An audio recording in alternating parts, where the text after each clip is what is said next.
Me desperté a las 3 de la mañana con el sonido de algo que golpeaba con fuerza el suelo. Suspiré. Era la tercera vez esta semana. Normalmente no ocurre tan seguido. Me quejé y me levanté de la cama, preguntándome si había tomado la decisión correcta. Sin embargo, me quité ese pensamiento de la cabeza rápidamente. No importa si hice lo correcto o no, porque ya no hay nada que hacer. Cuando le ofrecí al diablo vender mi alma, casi me ofendí cuando me rechazó. Yo no me dedico a las almas, dijo, agitando la mano. Como la mayoría de ustedes terminarán en el infierno de todos modos, no obtengo nada que valga la pena. No hay nada para mí. Debe haber algo que aceptes, le supliqué. Estaba realmente desesperado. Me quedé mirando la sangre que había derramado y escuché cómo la voz brotaba de ella como si fuera vapor. Dicen que la única manera de convocar al diablo es matando algo que amas. Realmente esperaba que mi hija no extrañara demasiado a nuestro gato. ¿Por qué no has pedido ayuda a tu Dios? Pude escuchar la burla en su voz. Dios no ha respondido a mis oraciones. No puedo permitirme esperar más. Se me acaba el tiempo. No me avergonzaba de haberme alejado de Dios. Todo el mundo dice siempre que Dios tiene un plan, especialmente cuando ocurre una horrible tragedia. Bueno, ese era un plan que no iba a suceder. No si yo tenía algo que hacer con él. La voz se cayó por un momento. La sangre seguía burbujeando en el suelo. Sabía que si la tocaba, me quemaría la mano. Pero era difícil no extender la mano para defender mi caso a través del tacto. Hay algo que quiero. El alivio me inundó. Cualquier cosa, dije. Cualquier cosa. Y ese, por supuesto, era el problema. Cuando me dijo lo que quería, me sorprendió y me dejó confundido. Y por supuesto, temía que rompiera nuestro trato. No soy el estafador que crees que soy, dijo. Te daré lo que más deseas. A cambio, harás esto por mí. Una y otra vez. Siempre que te lo pida. Si me fallas, nuestro trato se acaba. Si cooperas, yo también lo haré. Ese acuerdo es para nuestro beneficio mutuo. No tengo ninguna razón para traicionarte. Eso era cierto, pero aún así no me pareció bien. Pensé en eso mientras pasaba por la puerta de mi hija al bajar las escaleras. ¿Papá? Al darme cuenta de que su puerta estaba abierta y mi hija me miraba fijamente, me sacó de mis recuerdos. Se frotaba el sueño de los ojos. Papá, he oído algo. Le sonreí y la levanté en mis brazos. Era tan pequeña, solo tenía 7 años. Y tan preciosa. Tenía el cabello desordenado en la cabeza, y su pijama de piolín estaba muy desgastada de tanto usarla. Pero le gustaba tanto que nunca me dejaría comprarle una nueva. La abracé para asegurarme de que seguía ahí. Yo también lo he escuchado. No te preocupes, pequeña. Papá se encargará de ello. Vuelve a dormir. Su cabeza ya se había recostado en mi hombro. La llevé de vuelta a la cama y la acosté, colocando su conejo de peluche favorito en sus brazos. Lo abrazó por reflejo y me miró, a punto de volver a dormirse. Te quiero, papá. El corazón se me hinchó. Me agaché y le di un beso en la frente. Yo también te quiero, cariño. Duerme un poco. Mañana, tú y yo pasaremos todo el día juntos. ¿Qué te parece? No me dio ninguna respuesta. Ya se había quedado profundamente dormida. Le acaricié la cabeza y salí de la habitación, cerrando la puerta suavemente. Sí, había tomado la decisión correcta. Bajé las escaleras y me tapé la nariz. Dios, siempre me olvido de lo terrible que apesta. Uno cree que se acostumbrará, pero nunca lo hace. Sé cómo huele la muerte. Cuando era niño, solía jugar en el bosque detrás de nuestra casa, y un día pasé por un pozo. Tenía al menos 1 metro de ancho. No estoy seguro de la profundidad que tenía porque estaba lleno casi hasta el borde de cadáveres de animales en descomposición. Nunca olvidaré el olor que tenía. Tardé días en quitarme el hedor de la ropa. Y el olor de la muerte no se puede comparar con lo que estaba oliendo en ese momento. Supongo que es porque esas cosas nunca han estado realmente vivas. Miré la cosa en el suelo de mi sala de estar. Su piel estaba cubierta de pus. No era muy grande. Solo medía 1,5 metros si tenía que adivinar. Sus alas peludas estaban arrugadas y sobresalían pequeños huesos a través de la carne. Hice una mueca de asco. Eso tenía que doler. No tenía brazos, pero sí un par de piernas delgadas como un palo. No me imaginaba que fueran muy útiles. El hueso del muslo era el doble de largo que la espinilla, y la pierna se doblaba hacia atrás, lo contrario a la de un humano. Parecía una versión exagerada de un pájaro. Un pájaro enfermo, si su cara era una señal. También tenía un cráneo parecido al de un pájaro, con pico y todo. Excepto que el pico, por supuesto, estaba cubierto con más piel. Rojo irritado, como si estuviera infectado. Sus ojos estaban hinchados y goteaban sangre. Algo salía de su boca. Hice una mueca y me dirigí a la cocina para coger un par de guantes de látex. No quería infectarme con las enfermedades que esa cosa portaba, aunque no estaba seguro de que fuera posible que yo enfermara por ello. Una vez preparado, envolví el cuerpo en una manta y lo saqué por la puerta trasera. A esas alturas, ese tipo de cosas se han convertido en una rutina y pasan bastante rápido. Ayuda, por supuesto, que no tengamos vecinos. Nuestra tranquila casa en el campo ha hecho maravillas para mi negocio secundario. Agarré el hacha del cobertizo y la rocié con agua bendita. De lo contrario, es como tratar de cortar una pared de acero. Me puse a trabajar para descuartizar el cuerpo. Cada vez que lo golpeaba con el hacha, la carne gritaba. No el ente, claro. Esa cosa hace tiempo que está muerta. Pero de lo que sea que esté hecho, no reacciona bien al agua bendita. Lo cual no realmente es sorprendente. Me llevó unos 20 minutos cortarlo en trozos lo suficientemente pequeños. Luego, encendí el fuego. Construí un pozo de fuego especialmente para ese propósito. Mi hija me ayudó. Le gustaba poner los ladrillos. Nuestro progreso fue lento, pero disfruté de cada segundo. En cuanto el fuego estuvo lo suficientemente caliente, empecé a introducir trozos del cuerpo en sus profundidades. Los trozos se sacudían y emitían silbidos, pero no tardaban en rendirse a las llamas. La primera vez que lo hice, vomité de asco. Sin embargo, ya se había convertido en algo habitual.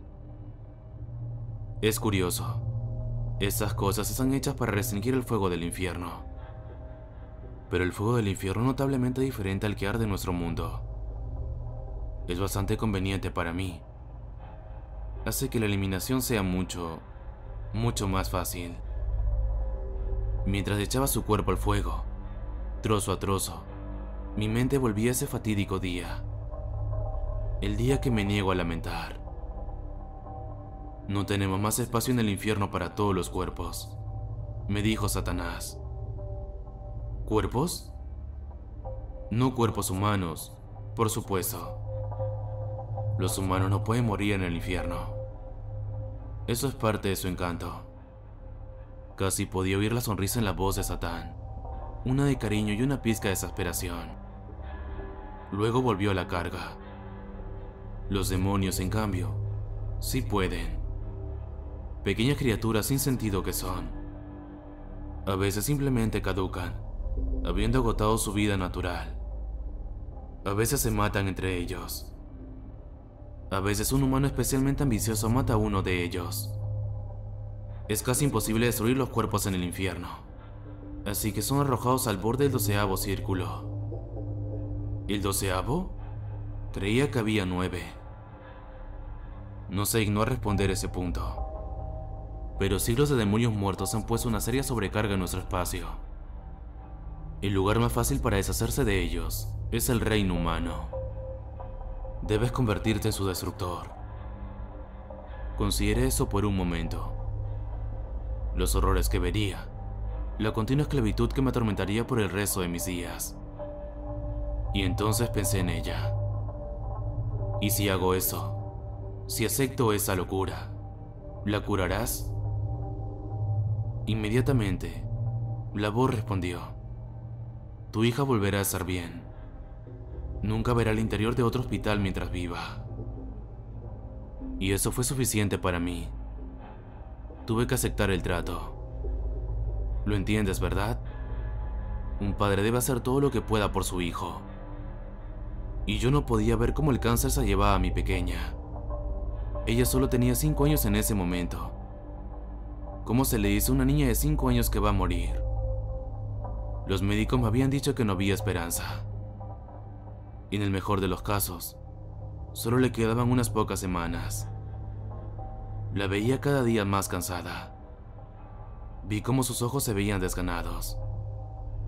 Y el día que me preguntó si morir le dolería, fue el día en que decidí hacer lo imperdonable. Eché el último trozo de carne de demonio al fuego. 10 minutos después, lo extinguí.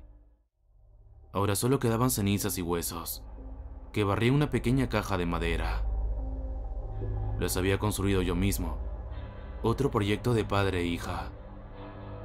Mi hija va a ser muy hábil cuando crezca. Ya lo sé. Y, gracias a mí, va a crecer. Enterré la caja en el bosque.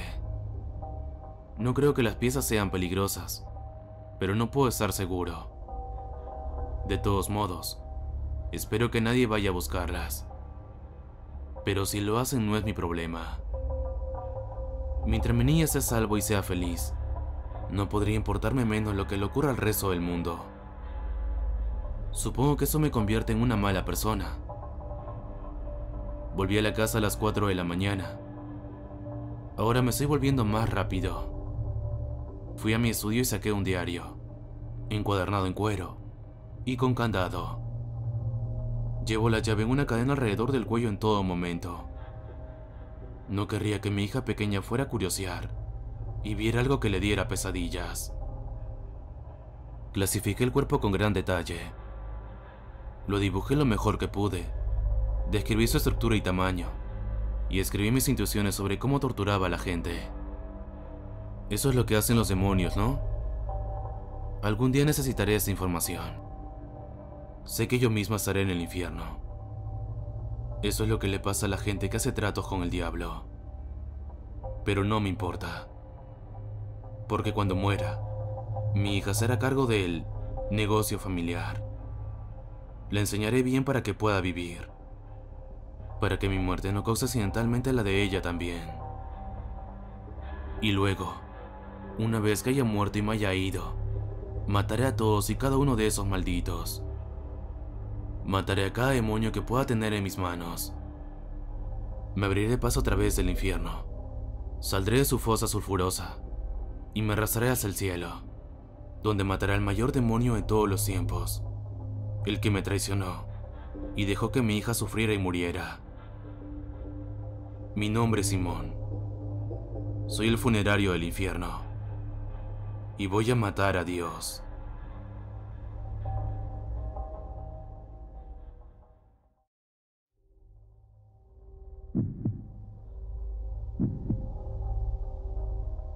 Una tarde estaba viendo la televisión cuando escuché el timbre de la puerta.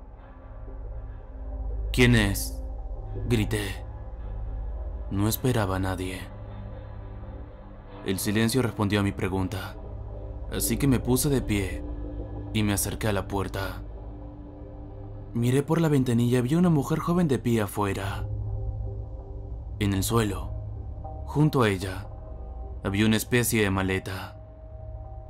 Seguramente era una vendedora. No me interesa, dije a través de la puerta, molesto. Por favor, abra la puerta. Por favor, dijo ella. Era difícil oírla, y su respiración sonaba agitada. Me detuve a pensar. Pensé en decirle que se fuera de aquí por la puerta. No me interesaba mucho tratar con ella. Vendedora o loca, tenía mejores cosas que hacer con mi tiempo.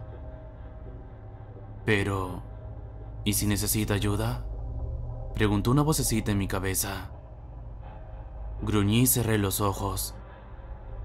No podía dejar a alguien por ahí necesitada. No si podía ayudarla. La voz de mi madre sonó en alguna parte, diciendo: haz con los demás lo que quieras que te hagan a ti. Muy bien, muy bien. Voy a abrir la puerta. Gruñí, dispuesto a hacer una bronca si era una abogada. Abrí la puerta y me quedé mirando. Llevaba un vestido de verano, con la parte de abajo chorreando sangre. Tenía los brazos y las piernas desnudas, y los pies ensangrentados. Como no vi eso a través de la ventanilla, también había sangre en el maletín que estaba a su lado.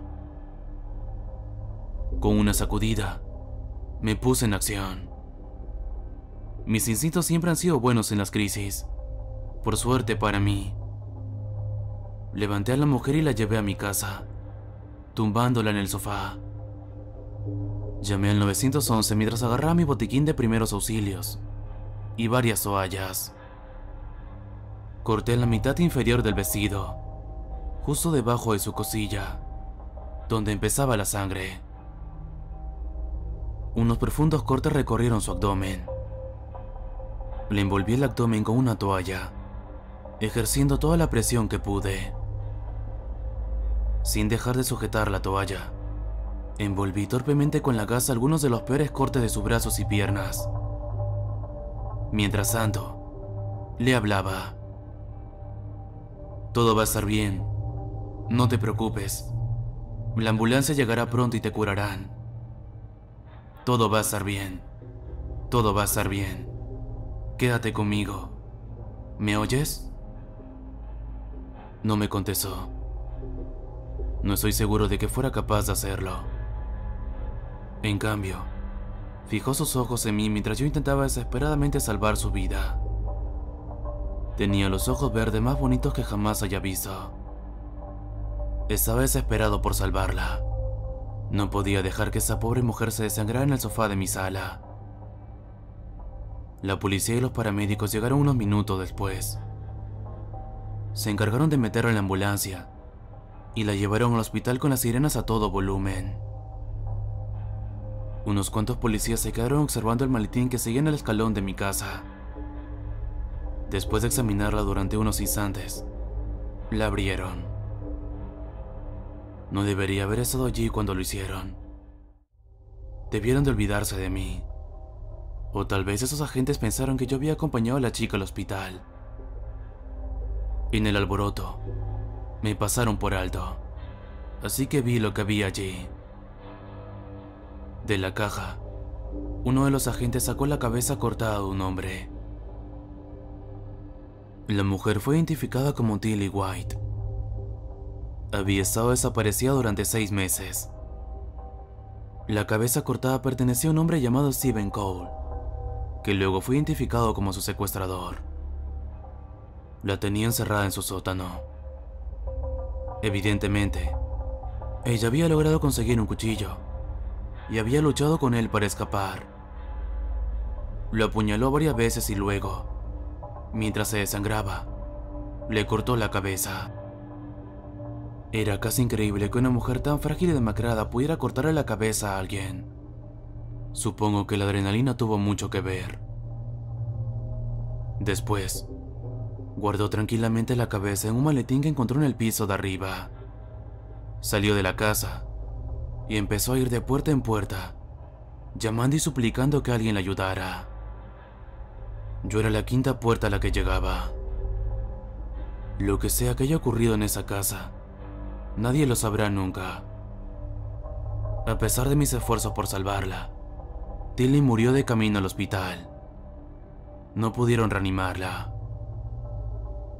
Me aplaudieron como un héroe, pero lo único que sentí fue un abrumador sentimiento de culpa. Stephen Cole vivía justo en mi barrio y yo no había hecho nada para detenerlo. No sabía lo que estaba haciendo, claro, pero sabía que había algo raro en él. Solo mirarlo me daba escalofríos. Más de una vez pensé en hablar con alguien sobre él, la vigilancia del barrio, o algo así, pero decidí no hacerlo. Al fin y al cabo, ¿por qué alguien podría sancionarlo? ¿Por ser extraño? El mundo no funciona así. Ahora desearía haberlo acusado, incluso sin pruebas. ¿Y por qué no lo hice? Esa mujer estaba muerta. No me sentí para nada como un héroe. Al final, las cosas se calmaron. Al cabo de unos días, pude volver a casa, ya que la escena del crimen en mi casa había sido inventariada y posteriormente limpiada. Recibí algunas cartas sentidas de la familia de la mujer, pero me negué a conocerlos en persona. Parecían entenderlo, porque no insistieron en el asunto. Me dieron una semana de permiso en el trabajo, más de lo que esperaba, pero esa semana pasó y tuve que volver a mi aburrido, pero afortunadamente tranquilo trabajo de oficina. Todo era tan normal como se podía esperar. Y entonces, exactamente 2 semanas después del incidente, me desperté para encontrar autos de policía subiendo a gritos por mi calle. Se detuvieron en una casa a 4 puertas de la mía, la casa que estaba junto a la de Stephen Cole. Me quedé en el marco de mi casa, viendo cómo la policía entraba en ella. Salieron con 2 bolsas para cadáveres. El señor y la señora Anderson habían sido encontrados con profundos cortes en todo el cuerpo. Cuando llamaron a la policía, al parecer, algunos vecinos oyeron gritos. Ya se habían desangrado y estaban rígidos y descarnados. El caso fue declarado homicidio. Nuestros vecinos empezaron a murmurar preocupados entre ellos. Se designó un coche patrulla para nuestra calle para ayudar a tranquilizar a la gente y para atrapar al asesino si volvía a visitar la escena del crimen, como suelen hacer. Pasaron unos días tranquilos, pero la tranquilidad no podía durar siempre. Los siguientes gritos vinieron de la casa de los Stanton, 3 puertas más abajo. La madre y el padre corrieron la misma suerte que los Anderson. Su pequeña hija, Amelia, quedó ilesa. La encontraron escondida debajo de su cama y no había visto a quién había desgarrado los cuerpos de sus padres. Nuestra pequeña y tranquila calle estaba alborotada. A ninguno de nosotros se le escapó la importancia de lo que estaba ocurriendo.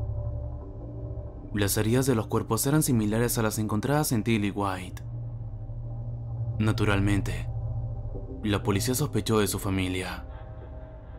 ¿Se estaban vengando porque nadie en la calle había sido capaz de salvar a su hija? ¿Hermana? ¿Prima? Como se puede imaginar, la investigación se puso fea. Los Thompson, que vivían al lado de los Anderson, abandonaron la ciudad. Decidieron quedarse en su casa de verano en el sur durante unos días, al menos hasta que se sintieran seguros al volver a casa. Me gustaría poder ir con ellos, ya que estaba empezando a sentirme nerviosa al vivir solo. La noticia llegó 4 días después. El señor y la señora Thompson habían sido encontrados asesinados. Sus cuerpos habían sido descubiertos por uno de sus 4 hijos. Los mismos cortes decoraban su piel. Vivían a 2 puertas de mi casa. Apenas salí de mi casa esos días, el mundo parecía volverse loco a mi alrededor. Iba al trabajo, volvía a casa, cerraba las puertas y corría las cortinas. No hablé con nadie, excepto con el agente de policía que de vez en cuando se acercaba para ver cómo estaba y preguntar si había visto algo sospechoso. Apenas 2 días después del asesinato de los Thompson, la anciana señora Paulson, que vivía en la casa contigua a la mía, apareció asesinada. Estoy seguro de que puedo adivinar el estado de su cuerpo. Estaba claro que iba a ser el siguiente. La policía estacionó varios coches patrulla fuera de mi casa. Estaban decididos a atrapar a quien quiera que estuviera haciendo esto. Alguien que de alguna manera había logrado evadir todos sus esfuerzos hasta el momento. Me aseguraron que no dejarían que me pasara nada. Pero yo sabía lo que el destino me tenía preparado. Pasé los siguientes días en agonía, preparándome para mi propia muerte. Me aseguré de tener un testamento, de haber hablado con mis padres y de haberles dicho que los quería. Había redactado las especificaciones de mi funeral y escribí cartas a todas las personas importantes para mí, para que las encontraran después de mi muerte. Entonces solo quedaba esperar. 3 días después del último asesinato, llamaron a mi puerta. Tragué con fuerza y me puse en pie. ¿Quién estaba ahí fuera? ¿Era un hombre? ¿O era otra cosa? Me acerqué a la puerta con las piernas temblorosas, con las náuseas ardiendo en el estómago. ¿Quién es ahí?, dije. No hubo respuesta. Me acerqué a la puerta y miré por la ventanilla. Allí estaba ella, de pie en mi puerta, tal como lo había hecho hace unas semanas. Pero esa vez tenía un aspecto diferente.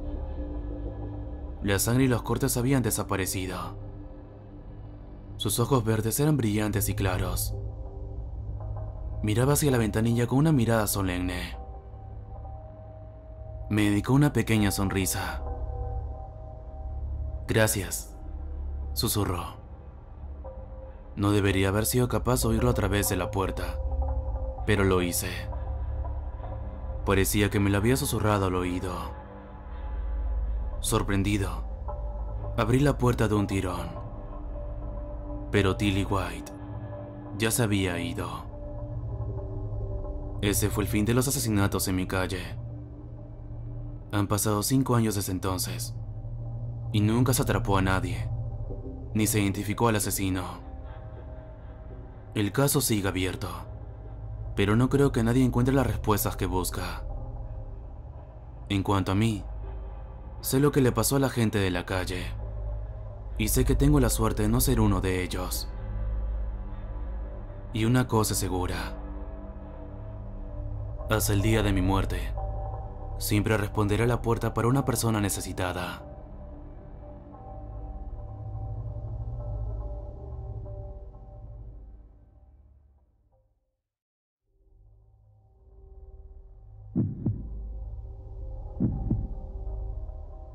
Mi historia familiar no es tan interesante.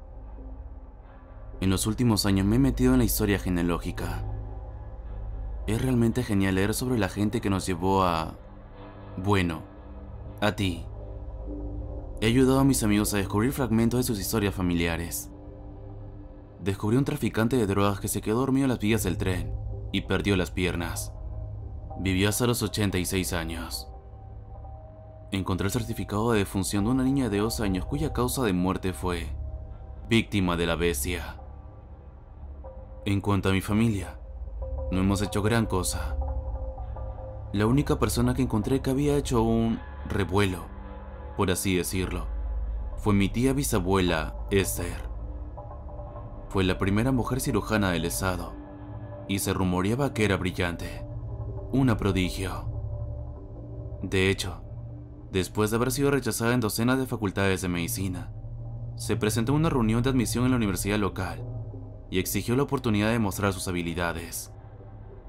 La junta le dio una oportunidad, esperando ver cómo se humillaba. En cambio, demostró sus conocimientos y habilidades de tal manera que la admitieron en el momento, siendo la primera mujer estudiante de la universidad. Cada pocos años aparecen artículos sobre ella cuando se habla de la contribución de las mujeres a la medicina y a la historia de nuestro estado. Creía que había aprendido todo lo que había que saber sobre Esther. Había leído todos los artículos, revisado toda la documentación que puede encontrar en internet. Estaba a punto de dejarlo todo, feliz con lo que había aprendido, cuando recibió una llamada de mi tía abuela Margaret. Verás, la tía Margaret está envejeciendo. Ya tiene 80 años y va a mudarse a una ciudad para estar más cerca de su hija. Se va a mudar a un apartamento y, por lo tanto, necesita deshacerse de algunas de sus cosas viejas. Una de esas cosas viejas era un baúl de objetos que había heredado de su madre, la hermana de Esther. Esther nunca se había casado, por lo que todas sus posesiones se quedaron en la familia. Margaret se había hecho cargo de él a petición de su madre, y lo había dejado pudrirse en su ático. Cuando lo encontró mientras limpiaba sus cosas, pensó inmediatamente en mí. Sabía que estaba buscando más información sobre nuestra familia, así que pensé que te gustaría verlo.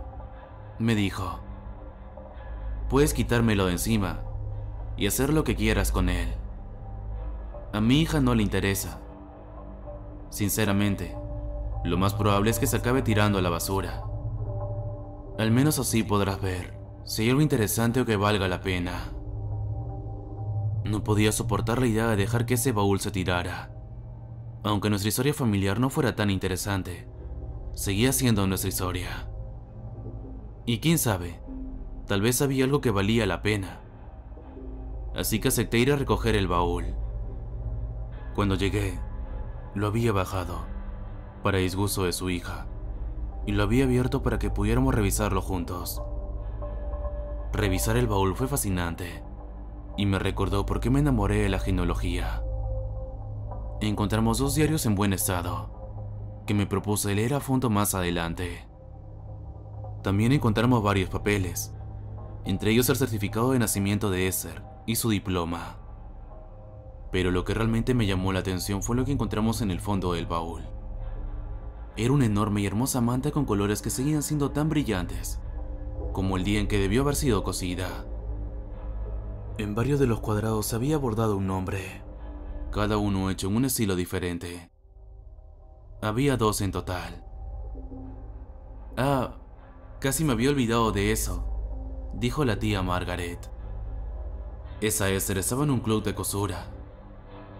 Margaret pareció contentarse con dejar que el asunto quedara ahí. No fue hasta que la animé que continuó. Bueno, cuando Esther se mudó a la zona, no tenía ningún amigo. No estaba casada, así que no conocía ninguna de las otras parejas. Pero era muy hábil en el bordado y el acolchado. Se las arregló para reunir a algunas señoras que tenían un interés similar y realizaron juntas esta manta.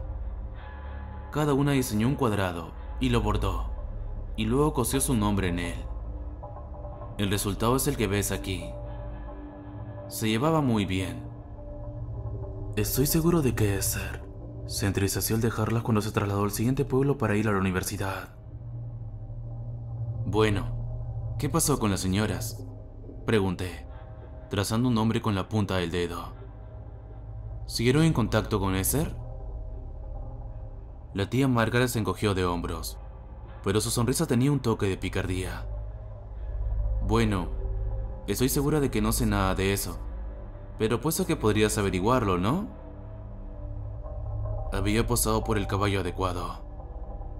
Tomé todo lo que había en el baúl, incluso los pocos vestidos y las prendas que nadie pensaría en ponerse ahora, y me dirigí a casa, decidido a descubrir el misterio que era Esther. Mirando ahora hacia atrás, acabé haciendo las cosas un poco al revés. Debería haber empezado por los diarios. Relatos de primera mano de la mujer que estaba investigando. Eso era oro. Sin embargo, estaba demasiado fascinado por la manta en sí.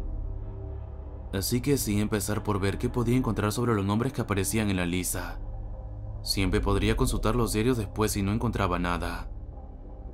Quizás si hubiera hecho las cosas como se debe, habría descubierto la verdad antes.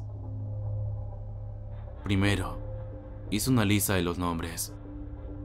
Citaré aquí versiones abreviadas, para mantener el anonimato de las compañeras de costura de Esther. Son los siguientes: Esther T., mi tía bisabuela; Ruth V., Rup S., Toki P., Maud V., Greta A., Shirley C., Tabina G., Elizabeth R., Elizabeth V., Mary C., Annabel T. 12 nombres en total. Basándome en la información que me dio la tía Margaret, pude averiguar dónde vivían, al menos cuando trabajaban en la manta con Esther, en un pueblo a unos 50 kilómetros de donde vivo actualmente. Esa información reduciría considerablemente mi búsqueda. Empecé con internet. Por supuesto, esas mujeres vivieron a mediados o finales del siglo XIX, así que no tenía esperanzas en los registros digitales. Me imaginé que muchos de los registros no habían sido digitalizados en absoluto. Estaba en lo cierto, pero los que sí se habían digitalizado despertaron mis sospechas. Las dos primeras que encontré fueron Ruth y Maud V. Eran hermanas con solo 2 años de diferencia, y se casaron el mismo día, con 2 hermanos. Encontré un artículo digitalizado que hablaba del asunto. Es una noticia de pueblo, el tipo de cosa que no debería ser digna de mención, pero que lo es por la gente que no tenía nada mejor que hacer que chismear. El artículo estaba emparejado con otro, un obituario doble. Ambas chicas habían muerto en 1887. Al menos, se las daba por muertas. Habían desaparecido juntas, para sorpresa de todos. Aparentemente tenían matrimonios felices, según sus vecinos. Mi suposición inmediata fue que no eran tan felices después de todo. Es posible que simplemente hubieran huido, y que sus obituarios fueran precipitados, pero unos meses después se encontraron 2 cadáveres río abajo. Estaban demasiado deteriorados para ser identificados, pero eran mujeres y tenían la misma edad que las hermanas. Fueron enterrados con los nombres de las hermanas, y ahí acabó todo. Decidí que tenía sentido que esos artículos estuvieran digitalizados. Al fin y al cabo, era un caso extraño con un final terrible. Además, el sitio en que los encontré estaba dedicado a misterios sin resolver en nuestro estado. Pensé que mi búsqueda sería menos productiva con las otras mujeres. Es casi impactante lo equivocada que puede estar una persona, especialmente cuando cree que ya lo tiene todo resuelto. Encontré los obituarios de 6 de las otras mujeres: Toki P., Annabel T., Tabitha G., ambas Elizabeths, y Mary C. Lo que comenzó como una extraña coincidencia pronto se convirtió en un patrón inquietante. Todas y cada una de las mujeres desaparecieron. Solo una fue encontrada e identificada positivamente: Mary C. Su cuerpo fue encontrado en una tumba poco profunda en el bosque a varios kilómetros del pueblo. No la habrían encontrado si no fuera porque un perro había desenterrado su cadáver, y su dueño se había encontrado con sus restos. Llevaba una semana desaparecida cuando la encontraron. Los médicos pudieron comprobar que le habían abierto el cuerpo, y le habían extraído varios órganos, brutalmente. Una foto tomada antes de su desaparición fue incluida en el obituario. Me resultaba familiar, pero no podía saber cómo ni por qué. La policía inició una investigación y llegó a la conclusión de que probablemente había sido asesinada por un vagabundo, por lo que se estableció un toque de queda para las mujeres y los niños del pueblo, que se mantuvo durante 6 meses. En ese punto, mi búsqueda se encontró con un obstáculo. Los obituarios y documentos que rezaban aún no habían sido digitalizados. ¿Qué había pasado con Shirley C., Greta A. y Ruth S.? Tenía que saberlo. Al día siguiente, me puse en contacto con el historiador del condado del pueblo de Esser. Le dije lo que buscaba y me aseguró que encontraría todos los documentos existentes relativos a las mujeres. Aceptó enviarlos por fax una vez que los hubiera encontrado. Pasé los siguientes días organizando la información que había encontrado mientras esperaba los documentos. Cuando terminé con eso, me encontré preguntándome ¿qué les había pasado a esas mujeres? Pero, sobre todo, ¿por qué? ¿Han sido atacadas por el club de bordadoras? ¿O la amenaza se extendía a todas las mujeres de la ciudad? ¿Cuánto tiempo duraron los asesinatos? Al final, ¿cuántas mujeres murieron? Mi respuesta llegó rápidamente. Primero, Shirley C. Recibió un certificado de defunción y un obituario. Otra mujer desaparecida. Ella habría sido la primera en desaparecer, a principios de 1886. El obituario indicaba que había tenido varias crisis mentales y que era muy probable que se hubiera suicidado. Por ello, no se había realizado ninguna investigación. Otro artículo que incluía el historiador mostraba que el marido de Shirley se había vuelto a casar 6 meses después. Greta A. desapareció en 1889 mientras estaba de excursión con Ruth S. Las dos mujeres habían ido a pasear cerca del lago y se desvanecieron, para no ser vistas nunca más. Los obituarios mencionaban el lago como una zona peligrosa donde muchas jóvenes se habían ahogado. El artículo del periódico del pueblo aconsejó a las mujeres que no se acercaran al lago ese verano y que vigilaran a sus hijos con cuidado, no fuera que se escaparan y se ahogaran. El último artículo que me envió el historiador era sobre el propio club de bordado. El artículo decía que había sido organizado por la solterona local, Esther T. Se incluía una foto que mostraba a las mujeres posando juntas, junto a la manta a medio terminar. Esther estaba de pie en el fondo, mirando fijamente a la cámara. Al mirarla, sentí un escalofrío. 12 mujeres, 11 desaparecidas, posiblemente asesinadas. Todas excepto una, mi tía bisabuela Esther. ¿Por qué? Leí y releí cada artículo, buscando más pistas, más detalles.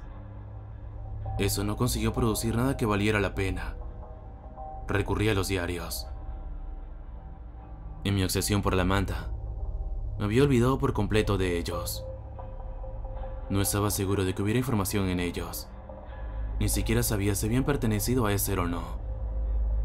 Pero decidí que valía la pena buscar. El primer diario en realidad era una recopilación de notas que Esther había tomado en sus estudios. Estaba claro que lo había utilizado mucho. Las páginas estaban manchadas, probablemente de café por lo oscuras que eran.